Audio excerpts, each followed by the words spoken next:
Awesome, awesome. Welcome, Mario. I am super excited to have my good friend Mario. My wife probably doesn't like him too much because he made me spend like a couple $1,000s on gear, but I'm joking. But Mario Feegrade, as you can tell by the name, the Feegrade, he comes from the Feegrade family who are like legendary musicians. And Mario, I respect him a lot for what he's done, for what he does as a dad. And we'll talk about life, and we'll definitely talk about music as well. So Mario, tell us who you are. Give us the short version, and we'll dive in, dude. Well, first, good to see you. Good to speak with you, Conrad. So currently, I'm just a big kid playing with different toys. Yes. That's who I am right now. Yeah. And where are you based right now?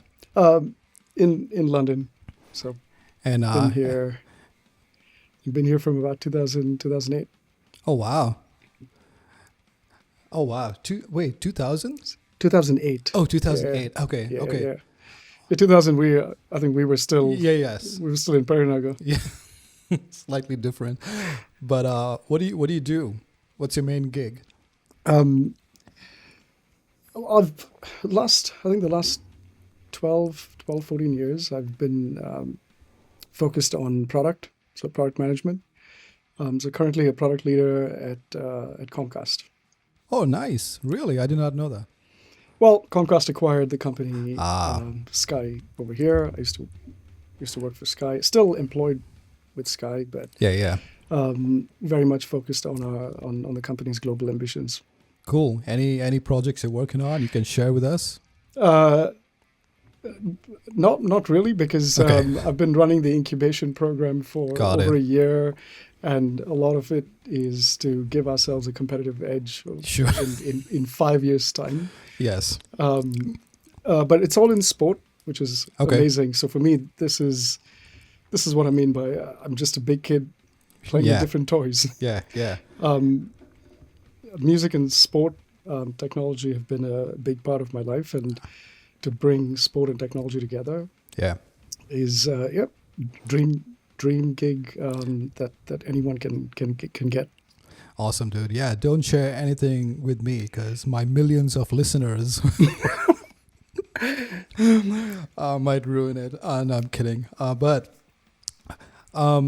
so tell me, man. I want to know about.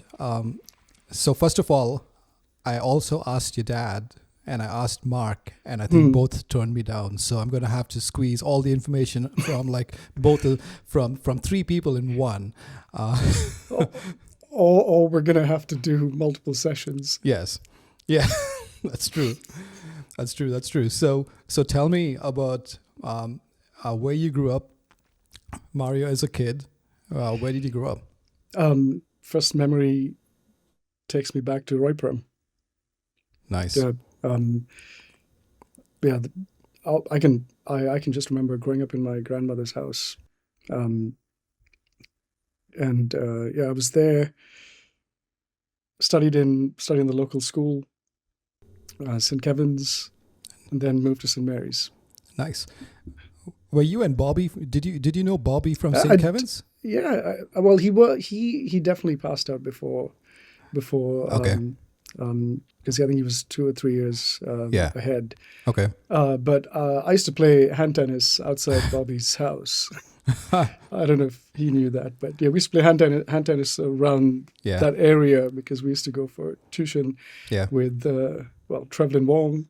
Trevlin Wong. You know him from Roypuram? Yeah, From yeah, little yeah. as Yeah, kids? we used to play. Yeah, we used Oh, to play wow. together with him, and I had another cousin, Stafford Bent. So yeah, so we used to hang out and play together, fly kites. And what about your parents? Did they grow up? Are they like local to Madras, Tamil Nadu, or did they move around? My dad has always been in Madras. Yeah. My mother, I know she was born outside of Madras, but her family grew up in St. Thomas Mount. Okay, not too far. Do you know so Roypuram and St. Thomas Mount. I recently spoke with Charlotte Daniel.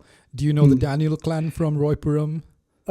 No, I don't remember. I don't remember because we moved out Actually, when it's I the was. Smiths. I think her maiden name was I'm Smith. I'm Okay. sure my dad knew. Yeah, yeah, We yeah, were all we did was just run around and play yeah, yeah. with any kids in the neighborhood. How old were you when you moved? Did you move from Roypuram to where after that? Well, directly from Roypuram to Periyanagar No way, when really? I was in seventh standard. Yeah, Wow. How was that? But where? Okay, so you were going to St. Mary's, right? When you were in seventh? yeah, No, yeah. like that's the you just moved away from your school and then traveled back to your. I know, I know. Um, yeah, it was different, Yeah, but yeah. Then we first thing we did was figure out where the kids in the neighborhood play, yeah, and then yes, just start doing that. yeah. And you stayed right by a playground, so Yeah, and you. that was the second house. Yeah, the first Oh, house also real? had the first house also had that play area where we used to go and play cricket and hockey and football. But yes, the second house that's when I met you. Yeah, yeah, That was right opposite our house. yeah. So tell me about your dad. Was he? What's your earliest memory of him playing in a band?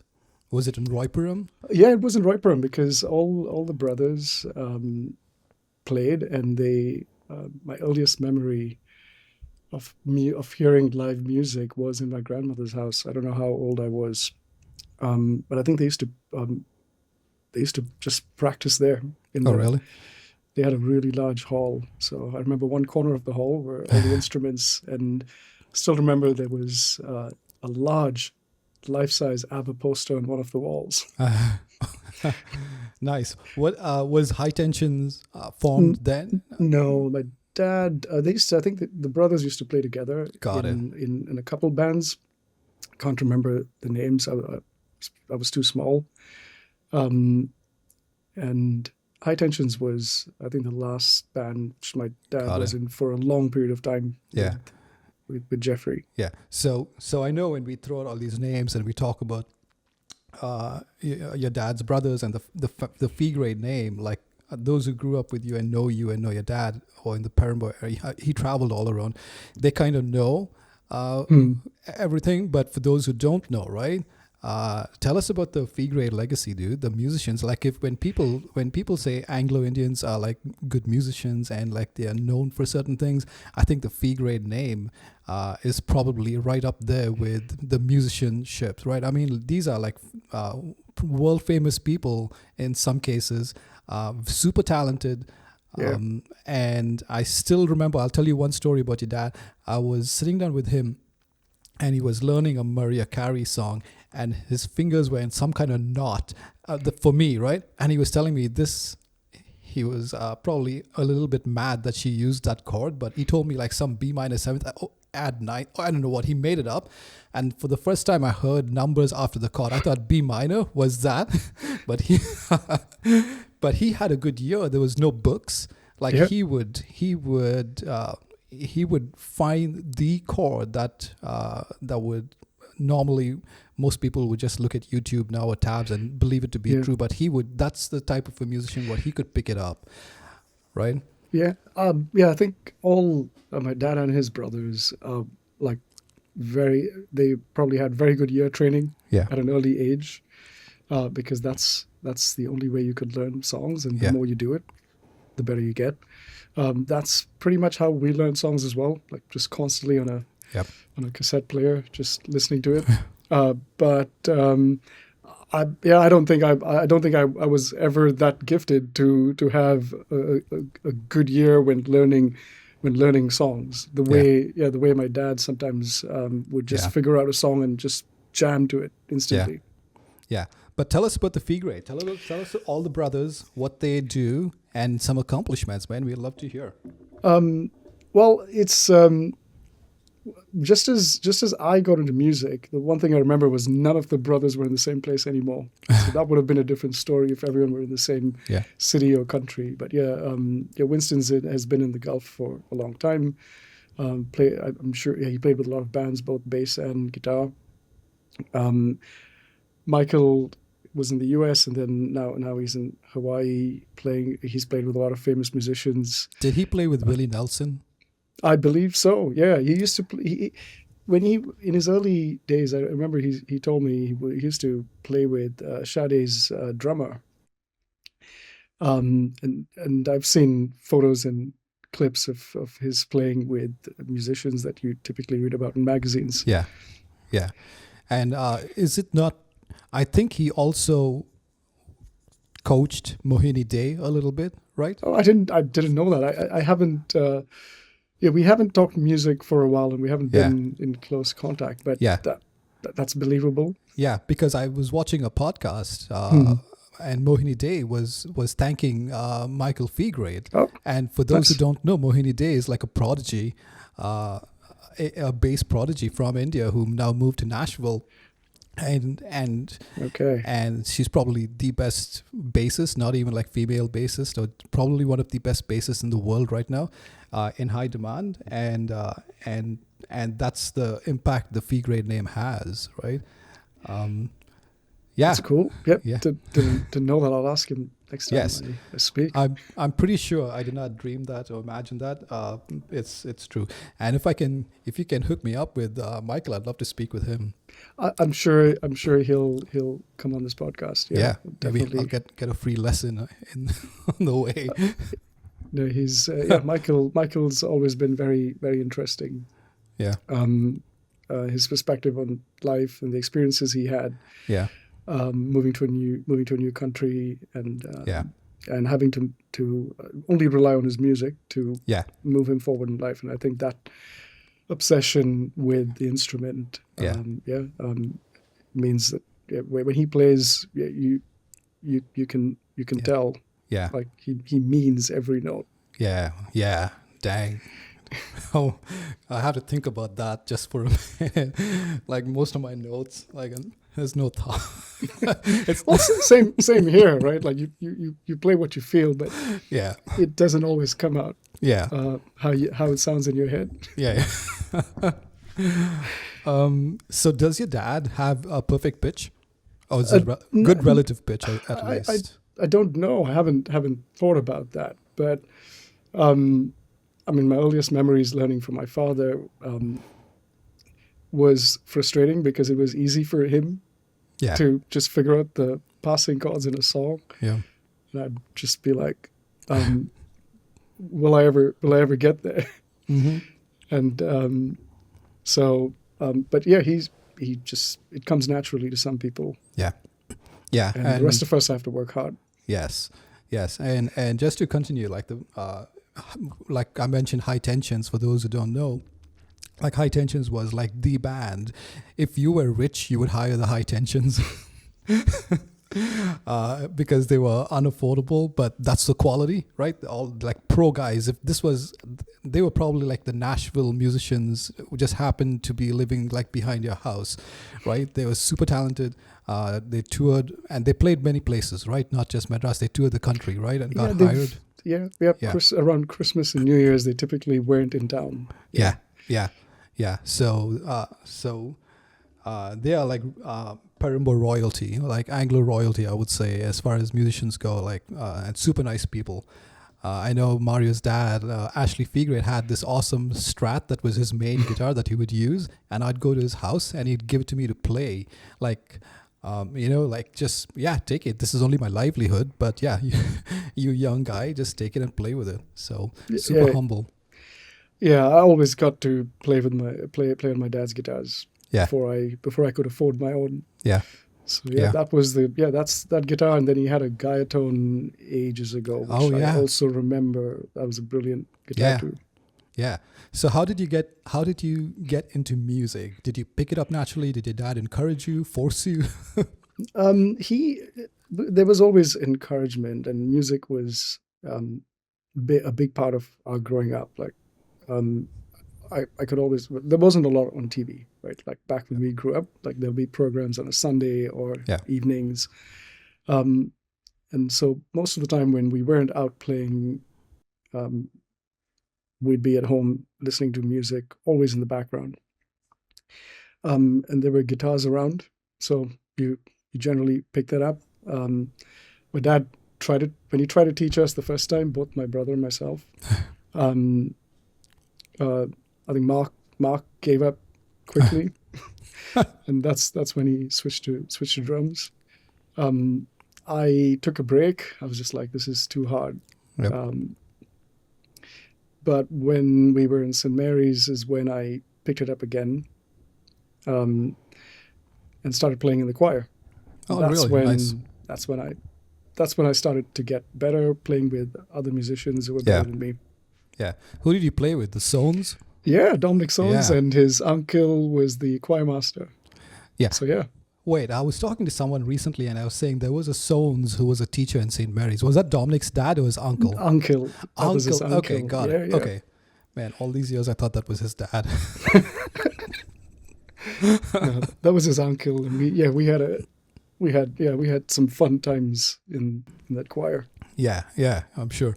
Super talented people. The Sones, I'm trying to get to speak with Dominic as well. Like, Oh, you super gotta talented. talk to Dominic. Yeah, super talented people.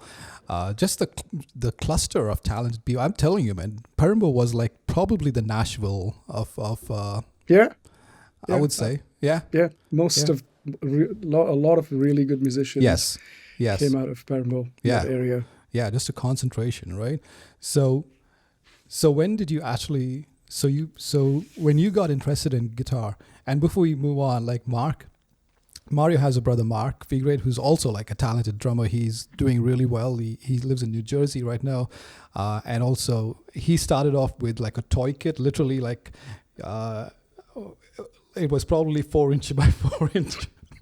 The whole kit, homemade kit, but that's what a passion and perseverance does, right? You cannot stop a person who cares about something. They'll find a way, right? Like life, Yeah.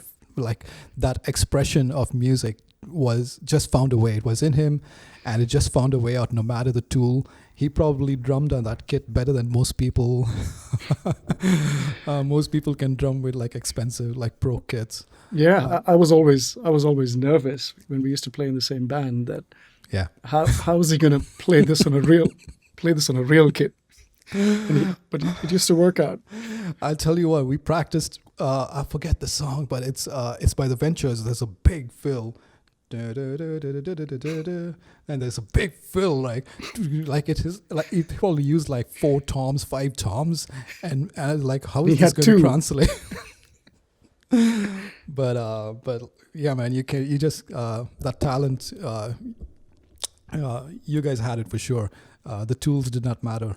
Like tone is in the fingers. I think like whatever. It's in your blood. So when did you? So when you started playing in the choir, then your dad kind of helped you. Did you go and ask him, like, Dad? Yeah. Oh, Yeah. nice. At that point, he used to work outside the country, so he used to come home. I remember once or twice a year. So I used to save up all the questions for when he'd come home and try to make the best of the time that he was there to try and advance my skills. Yeah. And the advice we generally got was just practice more. Yeah. which in hindsight was the right advice, but as a kid growing up, and you're trying to play better tomorrow. Yep. It was Yep. took some time. Yep. So when did you? What was your first band that you were like actual legit band, not like a fun band that you formed? Well, it was in school. Yeah, we started playing. We decided to do some cultural solo. When I say we, I wasn't even my idea. It was someone else's idea. Mark was there. Dominic and Mark were always in the band. Yeah. I remember. We had another guy, Praveen. He was very good on the keys. And I don't know how I landed up in the music room there. And they were like, "Oh, do you know to play guitar?" That's when I realized I had a lot to learn. At least more songs to learn, and that was the first time, and playing for my school at some culturals. We didn't win the first time, but it just made us want to go back and do Yeah. better. Yeah, playing with. I still remember. I'm not sure if you remember this, but it always stuck with me. But we were in Jipma, and we'll get back to the Jipma story. But we were in Jipma, and there was this one guy just shredding on his guitar, right? And Yes. and Yeah. and the people less knowledge in music were like, wow. But I looked at you and I told you he's pretty good, right? And your first, I'm not sure if you remember this, but the first thing you told me, let's see how he plays in a band, right? And that has always stuck with me. And now I listen to like the pros, right? And they're all talking about that dynamics and how you play in a band. You can Yeah. just shred by yourself, Yeah. right? Yeah. I realized that pretty quickly because I used to practice hard.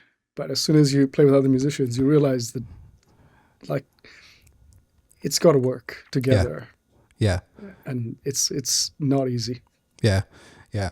So yeah, man. So which came first, the metal band or the wedding band? Oh, the wedding band, like the school band morphed into an outside school band with Dominic, Marcelo, Denver, Concesso, Nice.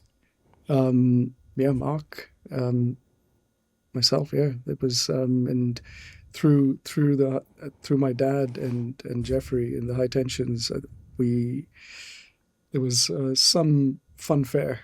Yeah. In Hotel Severa. That was the first time we needed to form a band outside school.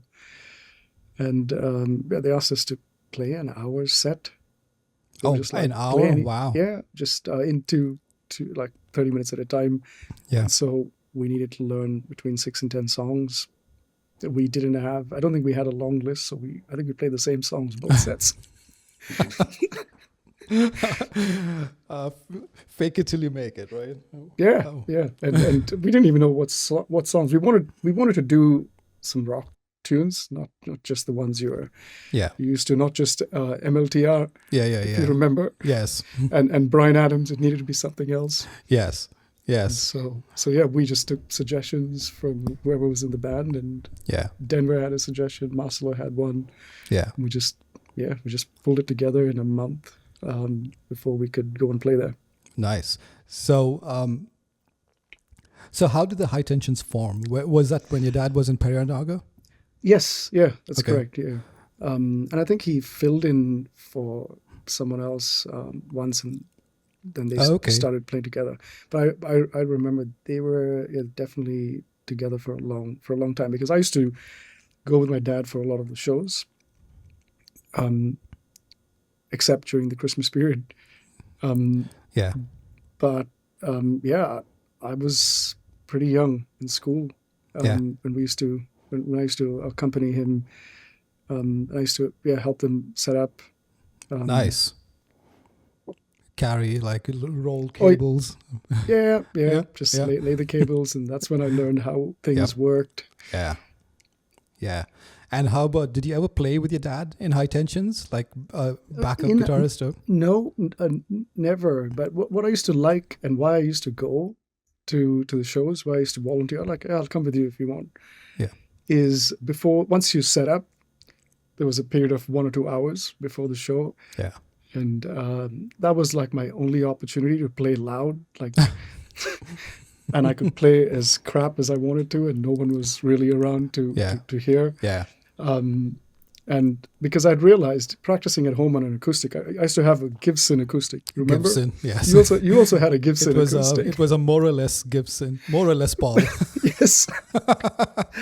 So when I used to go and play on an electric, there was a lot of string noise. I was like, what the hell's going on? Yeah.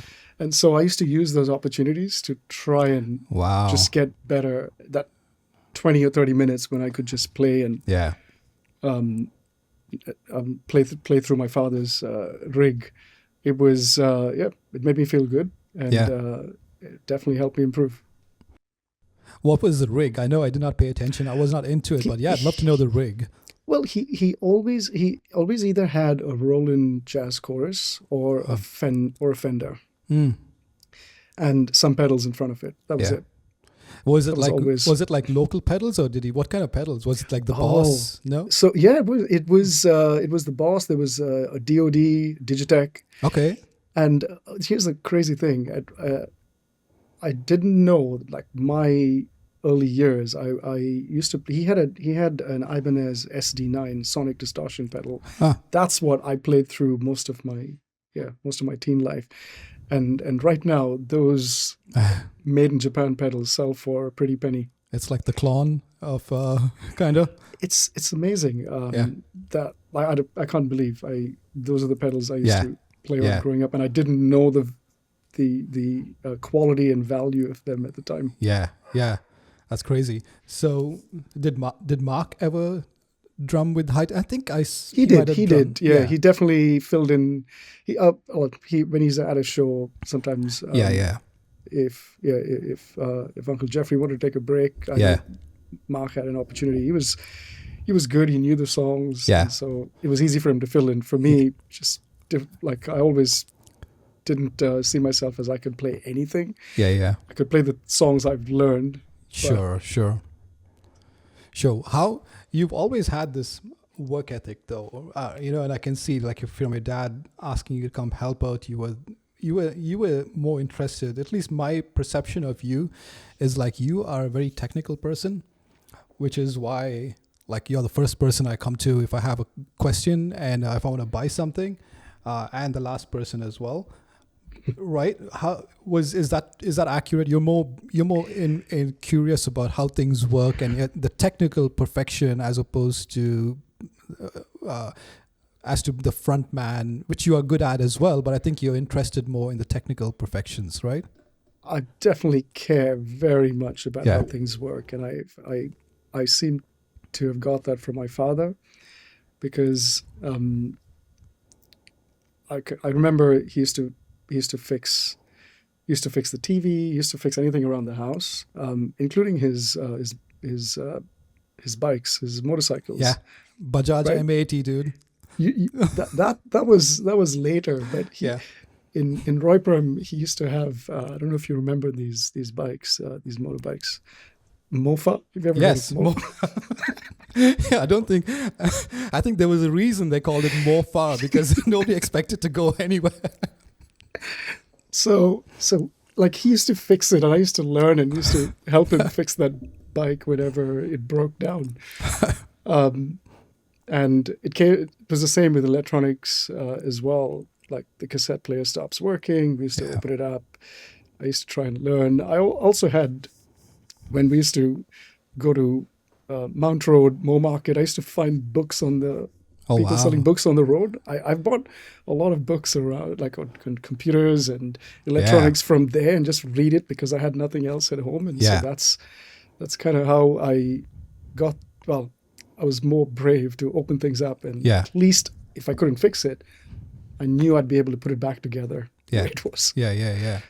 That's awesome. And I know we'll get to the whole metal band, but I know when we were playing in the same circle and playing, we would always, like, stand and I remember Bonnie, who my cousin used to play bass with us, would tell me, like, figure out what Mario is doing because you used to be a template for us, right? You guys will walk in. I didn't know that. No. Absolutely, dude. You would walk in on stage and you would, like, fiddle with the amps and get tone that sounded great, right? And I had no clue how amps worked. Everything was volume or distortion, right? It's either distorting or it's making it louder. That's about it. But your tone, which clearly you're very technical, right? You understood things, you pursued it, you studied it. So yeah, Bonnie would encourage me, like, figure out what he's doing and basically tell me to get better tone. Well, all the experimentation came when I used to go with my dad for all his shows. I used to play, like, see how he set up his amp. And I used to, again, before the show, because I could do anything, I'd try out a whole bunch of things. And that's how I learned quickly how to keep it simple. Yeah. And that's why I always used to go turn the equalizer all all to 12 o'clock, essentially, and then tweak from there.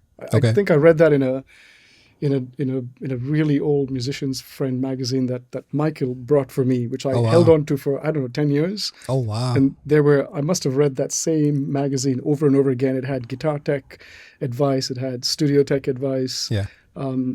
It had interviews with musicians on how they achieved a great tone from just simple rules. Yeah. And so a lot of that, because you have one book and you just keep reading it over and over again, you internalize the concepts, and that's probably why. Yeah, but you're also the eldest son, so you definitely had like an older brother. Even though we are older than you, right? You probably got a job before any of us. We were playing cricket, and we'd see you head off to work, and we'd say, "Loser." I'm joking. We never said that, but again, your head was somewhere else. We're more serious, and you're more invested in things. And we were like just watching you just do your thing. I just wanted to make money to buy gear. Like I'm not kidding. Like that was it. I was like, I want to buy a guitar. Yeah. And my dad was like, yeah, just buy it. You have your money, you can buy it. Yeah. But he wasn't going to buy me one. That's what I realized. Yeah. Yeah. But you definitely were more focused. You grew up, you were more focused, and that older brother for sure than most of us in that area who are older than you. You got a job. Was it Nittany? Yeah. I used to go with Jeff. Yeah. Yeah. Awesome, man. So now let's. Also, I want to brag on Mario a little bit. I think, I think like if Madras was the West, right? If we were controlling the story of rock for the world, right? Like how the US most likely controls the story of rock for the world, right? The people make it happen here. Like Mario, the most rock and roll image of India is like if Mario had to grow up here, it would have been like a picture in some magazine of like the dude with a syringe in his hand playing guitar, right? Because he came out of a hospital. He probably, as stories go, probably got exaggerated, but the story goes like he ripped the drip off of his hand, got it from the hospital bed with the needle still in his shoulder, riffing the heaviest songs and then creating havoc as well. But that would be a poster, right? If in the I think it's beyond just Anglo-Indian history. It's just like rock history that's just not documented in India, but that should have been documented. Well, I'm glad there was no internet. Yes. Or at least internet the penetration was so low and you couldn't, not everybody had devices where they could take photos easily. Yeah. I'm glad Dude, we lived through that era. But that was epic, dude. That was, that I'm telling you, that is like rock history that should have been documented. But yeah, you want to talk about what's myth, what's reality? Well, I was in the local hospital, and when I woke up, they were like, "We're playing in 30 minutes." I was like, "Yeah, let's go." And they were like, "But you're connected to all of this," and we tried to get out of there. We spoke to the nurse. She's like, "You can't go till the doctor comes." And so when the nurse left, I think we just disconnected it and walked out. I said, "If I have to come back, I'll come back." But that was it. I can't remember when I got the needle out, but yeah, I'm sure I went back at some point. I mean, how rock and roll is that, right? Oh, I completely forgot about it. I didn't know you were going to bring it up. Absolutely, man. Dude, I'm telling you, there are a couple of, like I said, like that was, I think in the right country, in the right place, your poster would have been like in some the Hard Rock Cafe or something with the little drip needle, like, rocking out in front of people. That's legit. And then created, so you guys were really the first, maybe when I was talking to Bobby as well about that era of, it was such a young era, right? At least for me, I don't know much about the music scene before me much, but there were people who played heavy music. And then not many people were playing death metal, like super aggressive heavy metal, right? I think you guys were one of the first people to play it, right? And not just play it, but nobody knew what to do with that. They went Yeah. crazy because they've never heard anything like that in live music. It was always like Iron Maiden was probably the heaviest it would get. Maybe some Black Sabbath, but you guys literally came in with a bang, with a needle stuck in the arm, playing Satan's music. No, I'm joking. Well, that's what everyone I know thought about it at the time. Yes, yes, and like it was insane, man. So what was like? Tell me the lead up to that. Like how did you? Who formed the band? What was your? Did you guys decide we just want to? Was it intentional to disrupt everything? Because you guys disrupted the crap out of the music scene back then. Yeah. So let me see where. So it was we definitely did that.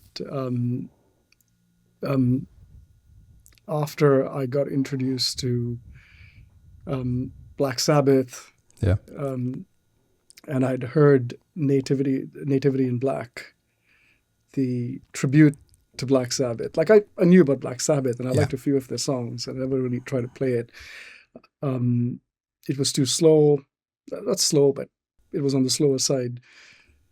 And it was Nativity in Black, and I think Fabian got the tape from somebody, don't know who, and gave that to me and said, listen to some of these bands and music, and we should pick songs from here, because I was like into Van Halen and Whitesnake, and I was trying to do that kind of music when we were in Nittany together, and it was Fabian's idea to form a band. Is that where you met Fabian? Yeah, because Lyndon had moved to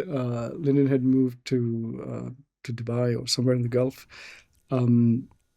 Shannon also wasn't in the country, and so I was out of a band because I was focused on trying to build a career, make a lot of money, buy whatever I want to buy.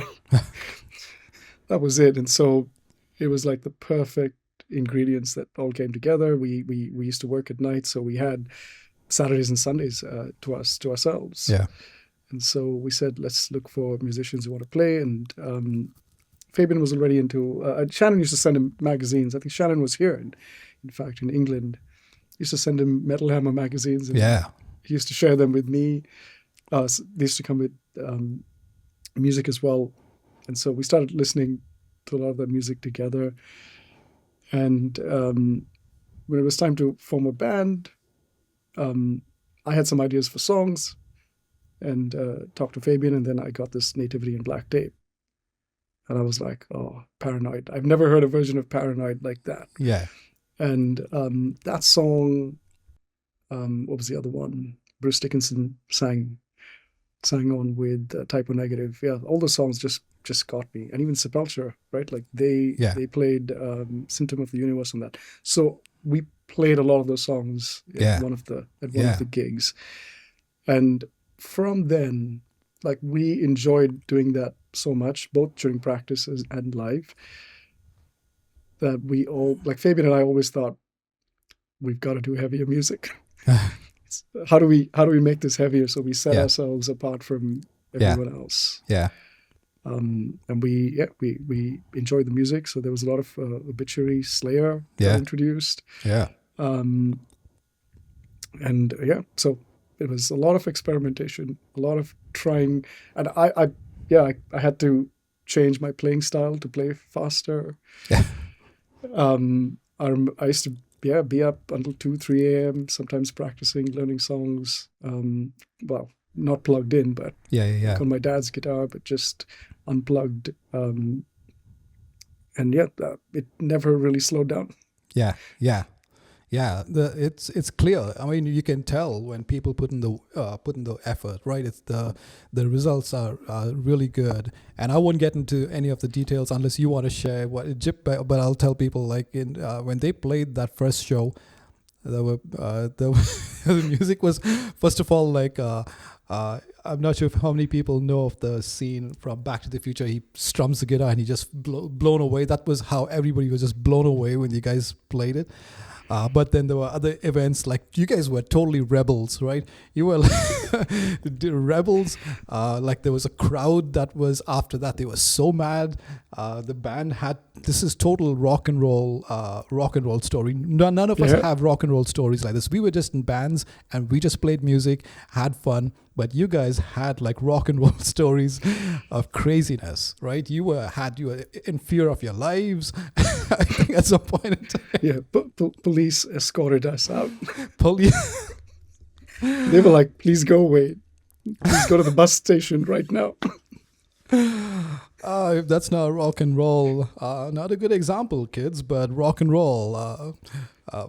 Well, believe it or not, we hadn't planned for any of that. Yes, that's true. That's true. It just all happened. But as other metal guys who just wanted to be cool and rebellious, who were watching this, like, holy crap! Like, I wish police would escort us. Well, so recently I've been trying to watch this series on. I think it's on Paramount. If you can watch it, try to. But I've only got through the first couple of episodes. It's called Nothing But a Good Time. It's all about 80s hair metal bands. Yeah. Yeah. You hear some of those stories and you think, yeah, at least we lived it once. Yes. Exactly, and that's my point, right? These things happened, and it happens to every country, right? But the American stories get told because they document it, right? And if we were able to document that, that's like a rock and roll legend in India for sure. Definitely, because bands were there from all over India. Everybody saw it, right? It's not just us from Madras, right? There were bands from all over India, probably from the Gulf, who knows? But don't know. Yeah, I always thought it was local crowds. Yeah, no, I think it was Bangalore, Delhi. People came to Jipma. I'm not sure about other countries. But I know there were a lot of Frenchies there for sure. So somebody in France probably is nodding their head. Oui, I was there. Maybe they had a video camera someday. Someday it'll come out. Probably. So what happened after that? You guys, I know you guys really blew up on the scene after that, right? In like this whole underground death metal. You were the it band that traveled to Bombay and recorded. I wasn't. I wasn't with the band at the time. Okay. Because at one point I just decided to take a break. Yeah. And at that point, I moved to Bangalore because my career took off, and I just wanted to move to Bangalore because I heard the tech scene there was much better than other parts of India. And I think that was early 2002. I hired a bunch of friends, started this company, and haven't looked back. Like it's primarily what did you string start? of startups. Well, I helped an American company kick off operations in Bangalore. It was in the e-commerce space, so I built the first team. And, nice. I was addicted after that to just technology. Yeah. And then when did you leave from Bangalore? Was it that your last, from Bangalore you did your gig and then you moved to London? Well, I consider the US, so I was on and off in the US because the companies I worked for were in the Bay Area. So I spent quite a bit of time there, enjoyed it. It was a different kind of rush. Which part? Did you go to Palo Alto or which part? Yeah. Oh, nice. It was the companies were usually headquartered either in Mountain View or San Jose, Sunnyvale. Yep. And one of the always this was more like those rented offices because we were typically a small company that just got an influx of cash, needed to hire people, needed some space, and so wherever you found space, you would station yourself. Yeah. That's I used to. At one point, I moved there, and I wasn't sure when I was going to return to India because there was just so much going on. Dude, I did not know that at all. Oh. Yeah. Yeah, it was. It was a. It is probably the big reason why I eventually got into product. Okay. I used to build and run um, customer operations teams, Yeah. and for tech products, Yeah. um, and eventually I decided like I wanted to decide what to build. Yeah. Did you know there's a I came to know of this only after starting this podcast and talking to Hmm. people. There's a huge amount of Anglos in the Bay Did not Area. Yeah, did not know that. Never met an yeah. Anglo when I was in the US. It's big enough that they have their own meetups. I would say at least 100. Maybe I might be exaggerating a little bit, but at least now there's at least like 100 odd people who meet up in the Bay Area of Oh, just Anglos. that's amazing. Yeah, and a lot of them are like serial entrepreneurs as well in the tech space in Silicon Valley. So, All right. yeah, I was. It's so glad that the one benefit is like I get to speak to all these people and find out all these crazy stories that I normally would not know. So you're in London now and you're working on secret projects with Comcast. Uh, how when how many kids do you have?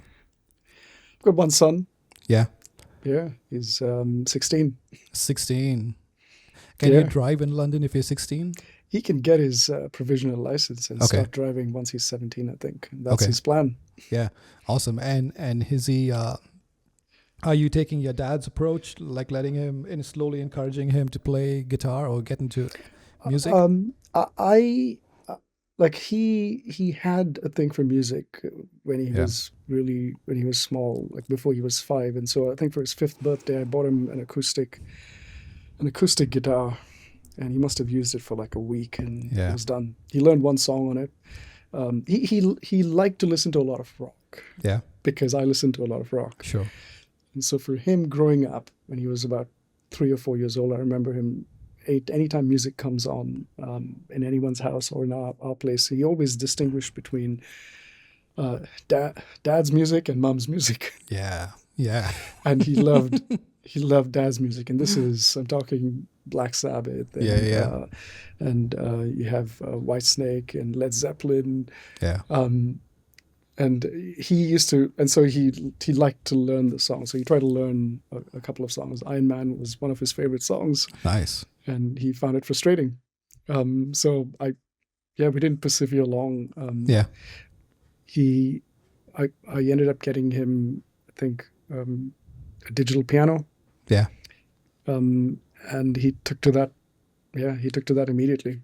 So Oh, is he got him playing some piano now? Is he piano keys? and keys, Nice. and he just chose not. Like, we've had numerous guitars both Yeah. in my dad's house and my place, Yeah.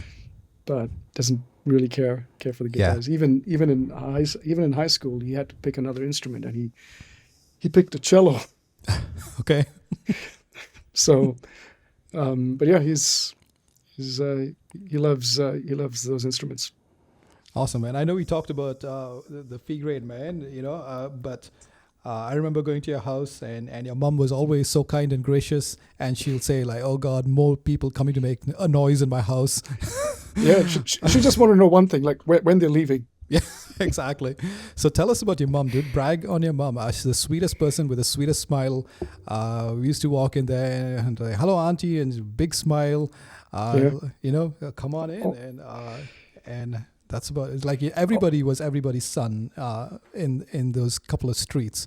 Yeah. We would just walk into any house, and all our friends' parents were so sweet. But brag on your mom. Tell us about her. Anything I'd love to hear.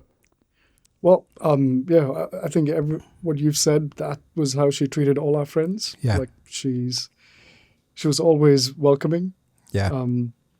And her philosophy was, if you're going to be at home, like at least she knew what was happening. Yeah.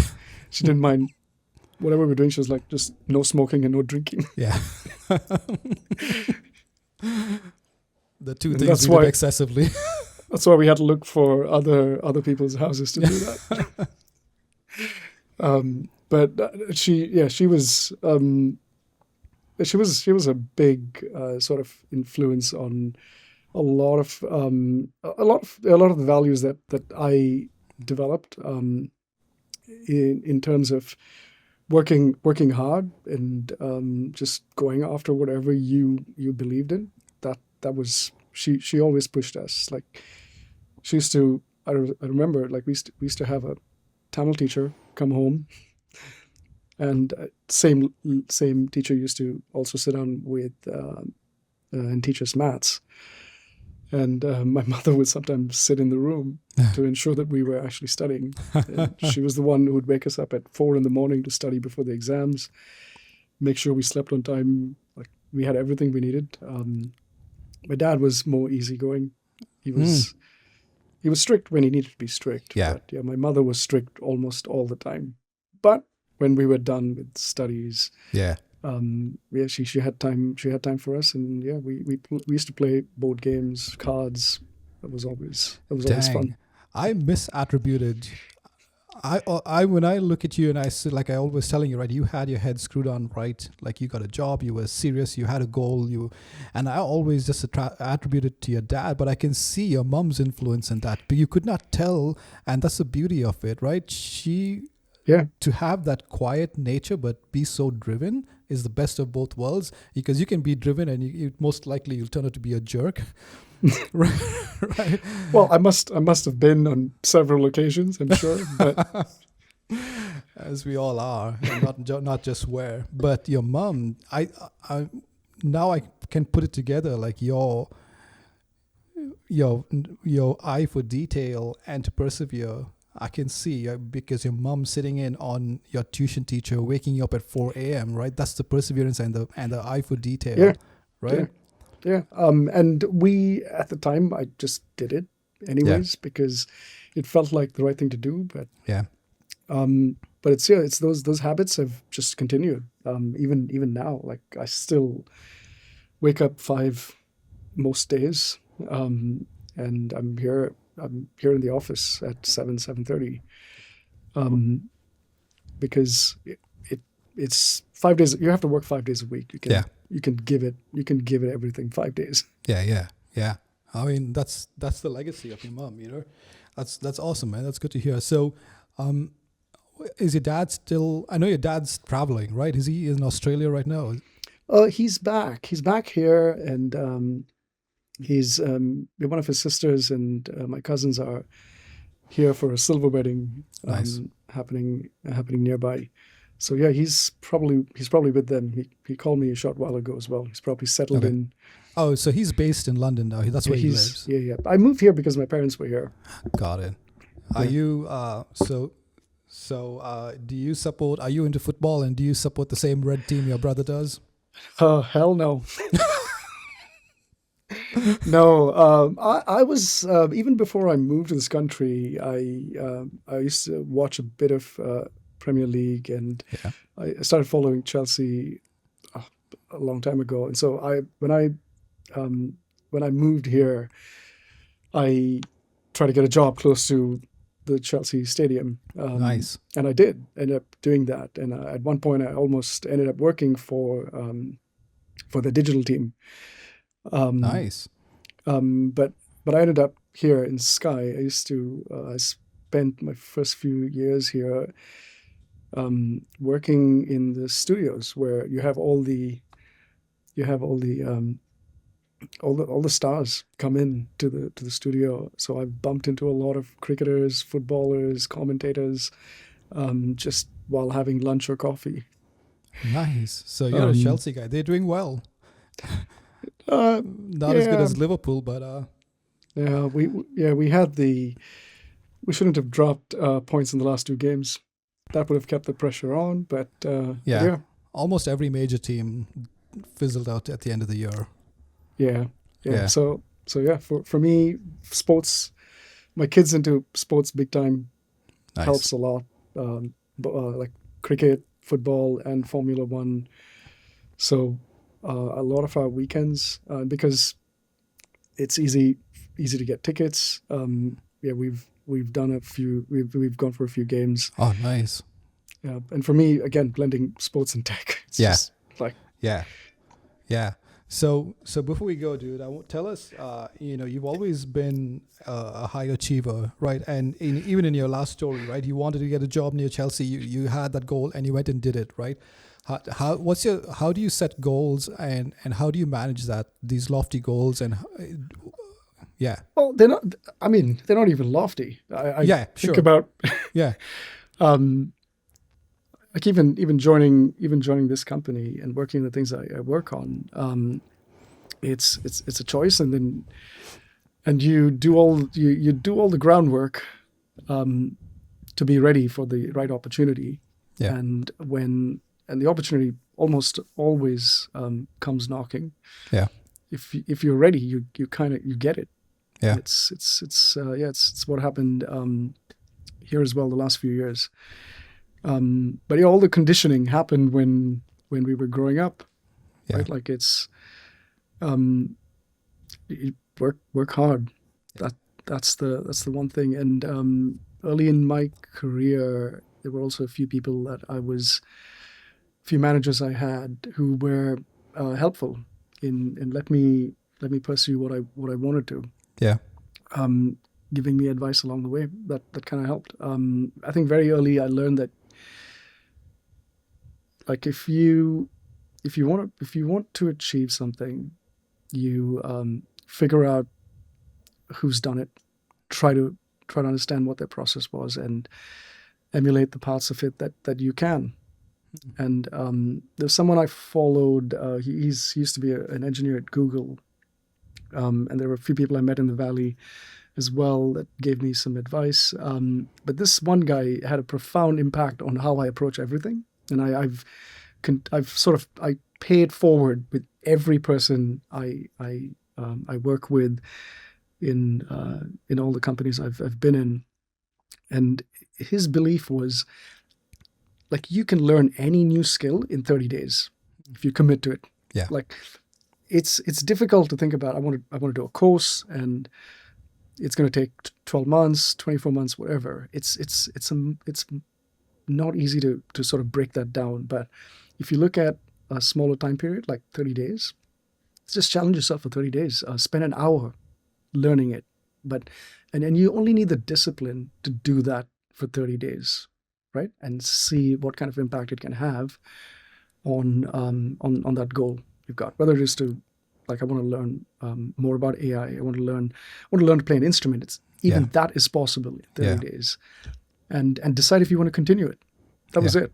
Yeah. Like, and I took that, and pretty much everything I've learned since then has been following that model, which is just do it for an hour for 30 days. If you can do that, and you're seeing some kind of impact and change, and it could even be habits, breaking or making new habits, you then know it's possible, and you then know if you're going to like it. So if you like it, continue. If you don't, go try something else new. Yeah, no, that's killer, man. I still remember learning this Bon Jovi solo from your dad, and it was complex, for me at least. And he said, like, break it down and don't worry about the whole solo. Learn the first section. Right. Yeah. And I learned it, and then I looked at it by section. It was much more. I learned it, right, as opposed to trying to eat the whole cake, just like a bite at a time. And that comes, I think that approach, Mario, comes with a lot of confidence, and I can tie it back to your mom. You get your confidence. It's not only being disciplined, but being confident that you can learn this, right, and not doubting in yourself, right? I think you can tie it back to your mom.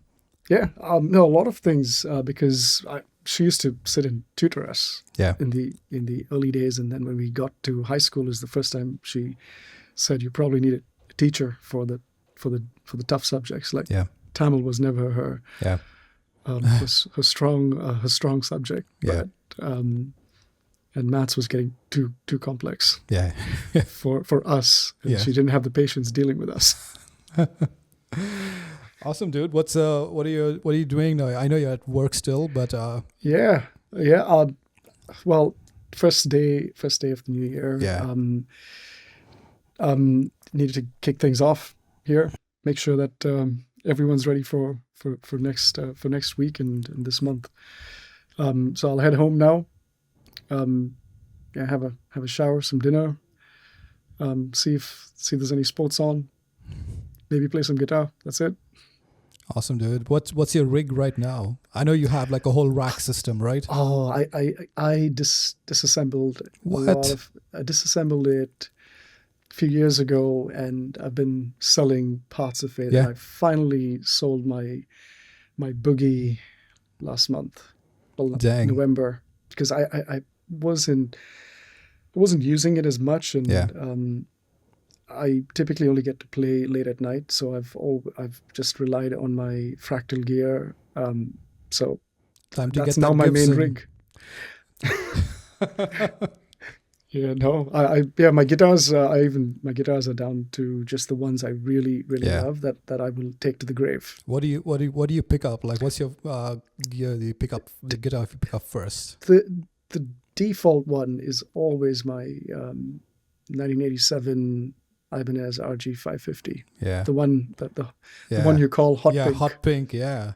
That's my default one. Like I haven't found a guitar that Yeah. plays better, and I've had guitars that Yeah.